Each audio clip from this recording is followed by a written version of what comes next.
Hello and welcome guys, कैसे हो आप।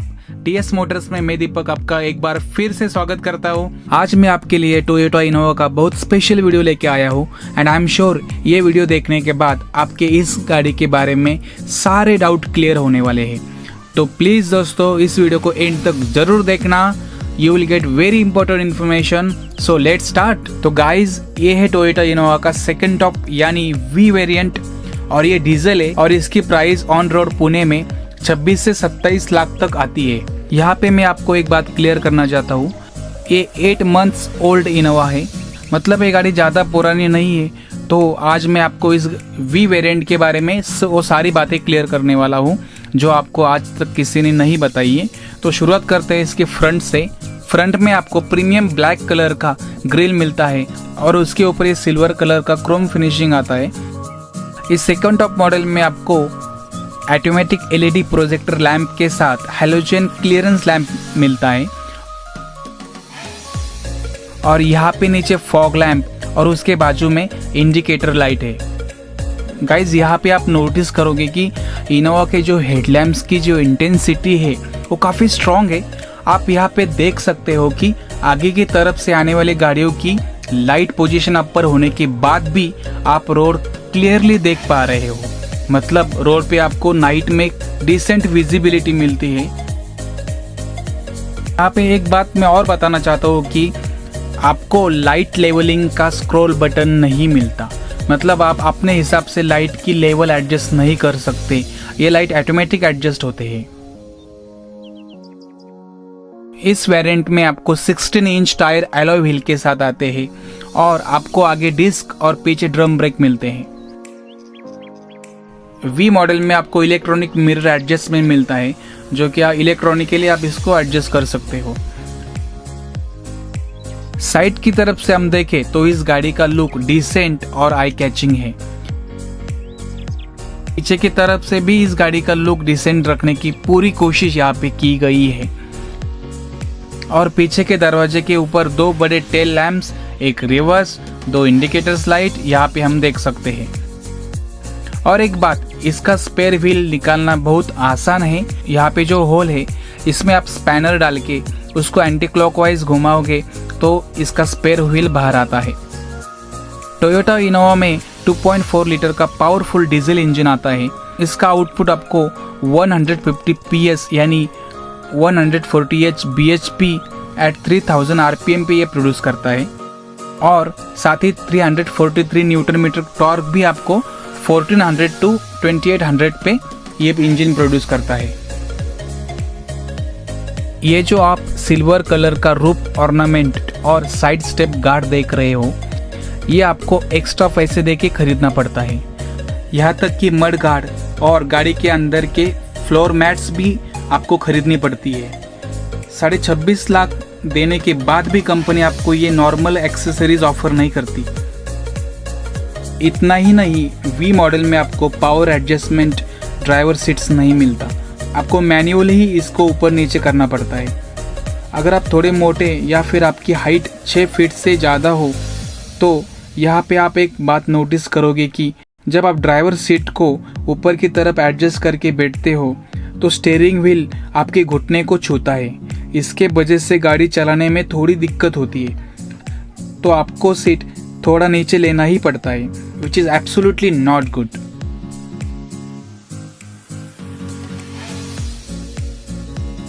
इस वेरिएंट में आपको टिल्ट स्टीयरिंग एडजस्टमेंट मिलता है, इसे आप आपके हिसाब से ऊपर नीचे एडजस्ट करके गाड़ी चला सकते हो। ड्राइवर डोर में आपको 4 automatic up and down power Windows buttons, mirror on off button और डोर लॉक अनलॉक बटन्स देखने को मिलते हैं। इसके साथ ही आपको आर्म रेस्ट भी मिलता है और इसके अंडरनीथ 1-1 लीटर के 2 बॉटल बैठने की जगह हम यहाँ पे देख सकते हो।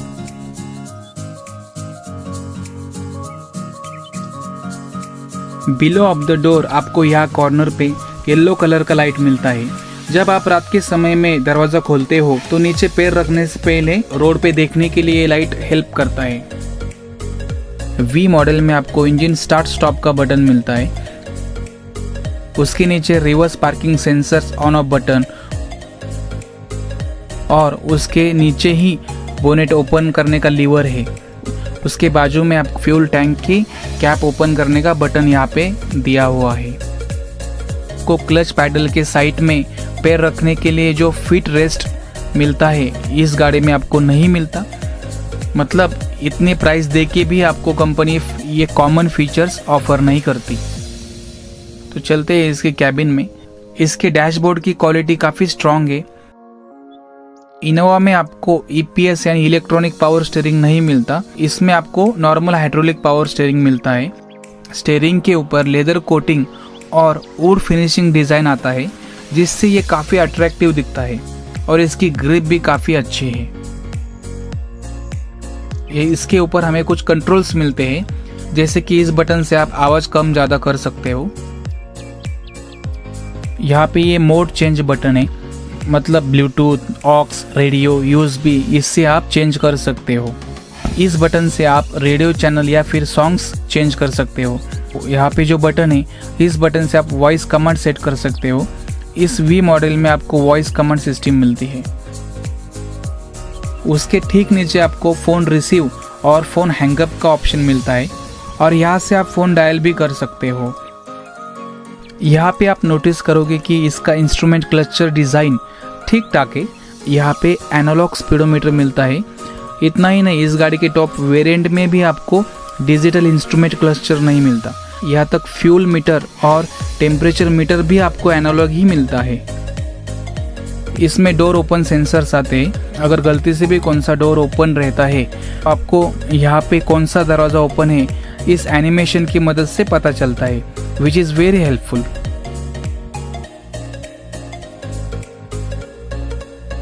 इस गाड़ी में आपको डिजिटल क्लॉक और उसके नीचे 8 इंच का LCD टच स्क्रीन डिस्प्ले मिलता है।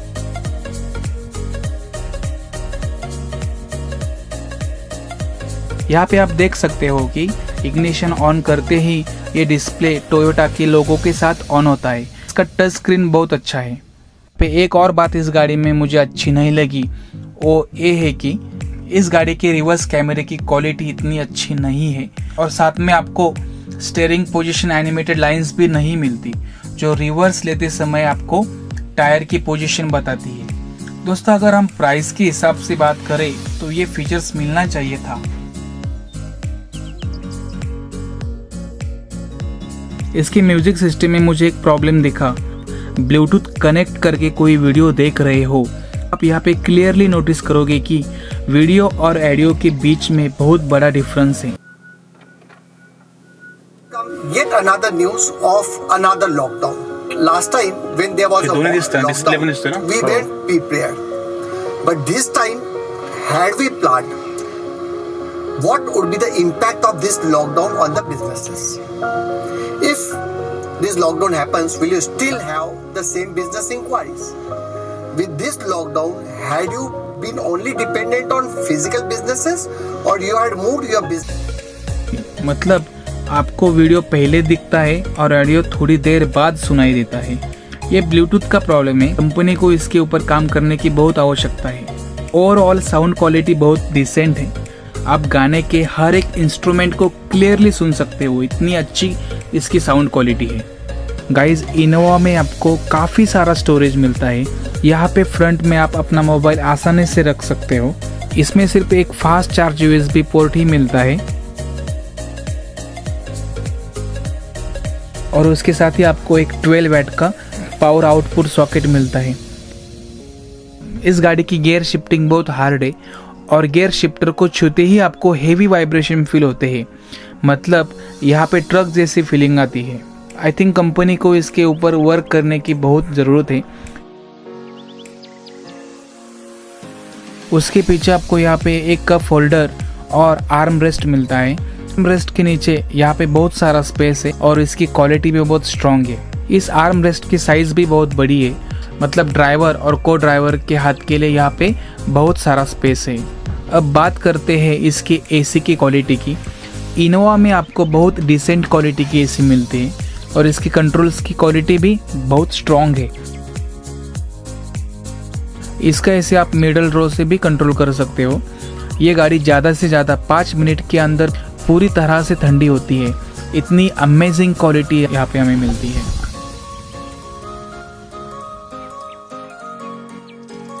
डैशबोर्ड में आपको फ्रिज बॉक्स भी मिलता है, जहाँ पे आप 2 बॉटल्स आराम से रख सकते हो और इसकी भी क्वालिटी काफ़ी स्ट्रॉन्ग है।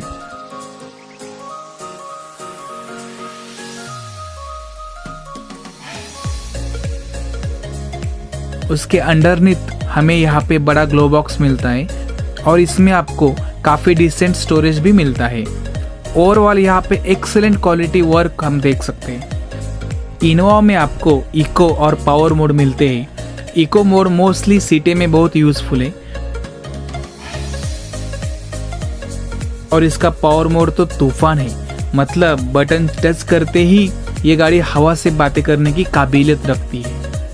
तो आप बढ़ते हैं इसके सेकंड रो की तरफ। अभी जो इनोवा हम देख रहे हैं वो 8 सीटर है। जो सीट्स है वो बहुत कंफर्टेबल है और ये जो आप उसके ऊपर सीट कवर देख रहे हो ये भी कंपनी आपको ऑफर नहीं करती, आपको ये सीट कवर्स एक्स्ट्रा पैसे देके खरीदने पड़ते हैं।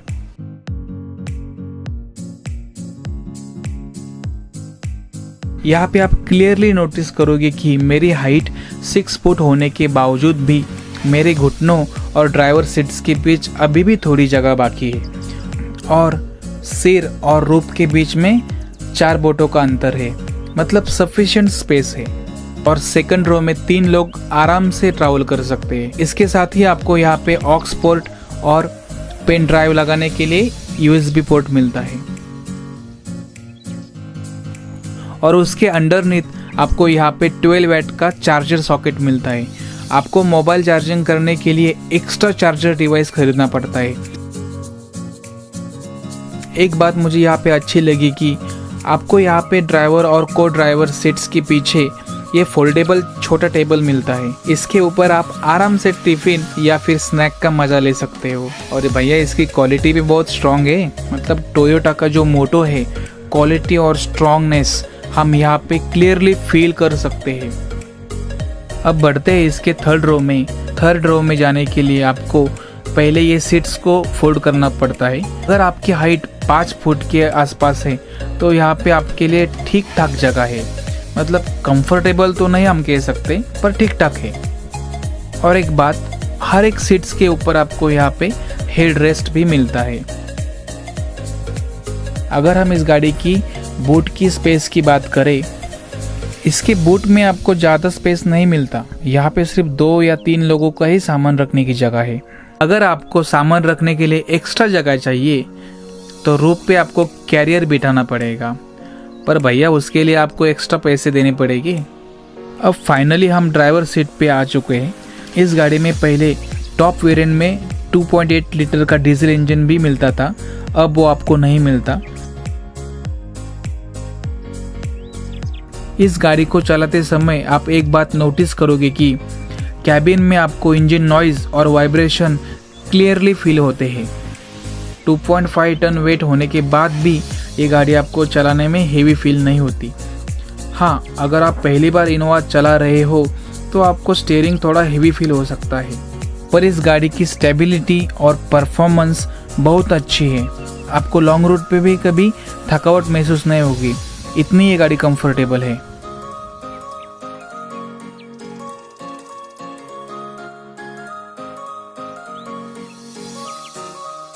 जब आप इस गाड़ी को पावर मोड में चलाते हो तो सच में आप इस गाड़ी के रियल पावर को फील कर सकते हो।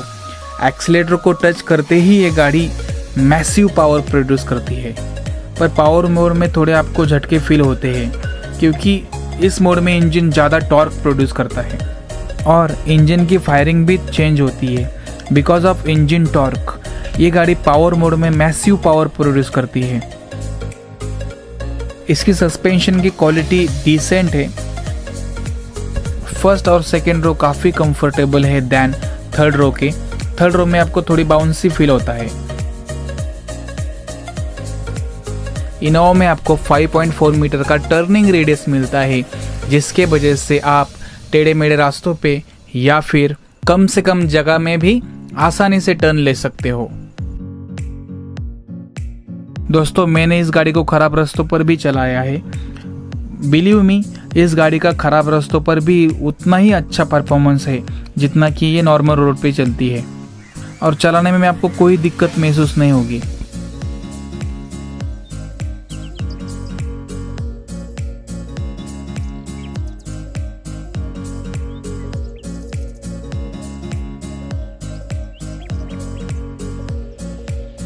ड्राइवर सीट से जो आपको फ्रंट विजिबिलिटी मिलती है वो भी डिसेंट है। आप बोनेट के दोनों एजेस को क्लियरली देख सकते हो। दोस्तों, हमने अभी इस गाड़ी का एक्सटीरियर, इंटीरियर और इसका परफॉर्मेंस तो चेक कर लिया है, पर सेफ्टी के बारे में क्या ये सेफ्टी के बारे में उतनी ही अच्छी है? तो चले ये भी देखते हैं। स्ट्रॉन्ग बिल्ड क्वालिटी की वजह से ये गाड़ी सेफ्टी नॉर्म्स पे खड़ी उतरती है। सेकेंड टॉप मॉडल में आपको 3 एयरबैग्स मिलती है। ड्राइवर, को ड्राइवर और ड्राइवर के नी के पास एक एयरबैग मिलती है। अकॉर्डिंग टू NCAP ये गाड़ी 5 स्टार सेफ्टी रेटिंग है। जी हाँ दोस्तों, इस गाड़ी में आपको 5 स्टार सेफ्टी मिलती है। सेफ्टी के बारे में कंपनी ने यहाँ पे काफ़ी स्ट्रॉन्ग वर्क किया है। अब रही बात इसके कॉमन फीचर्स और कॉमन एक्सेसरीज की, वो कंपनी ने देना चाहिए था कि नहीं, ये आप मुझे कमेंट में बताइए। तो प्लीज़ दोस्तों मुझे कमेंट कीजिए, मैं आपको उसका जवाब ज़रूर दूंगा। और ये आपको रिव्यू कैसा लगा वो भी मुझे आप कमेंट में बताएं। अगर आपको अच्छा लगा तो प्लीज़ लाइक करना मत भूलना। थैंक यू सो मच अपना कीमती समय देने के लिए। तो मिलते हैं अगले वीडियो में, तब तक के लिए टाटा बाय बाय।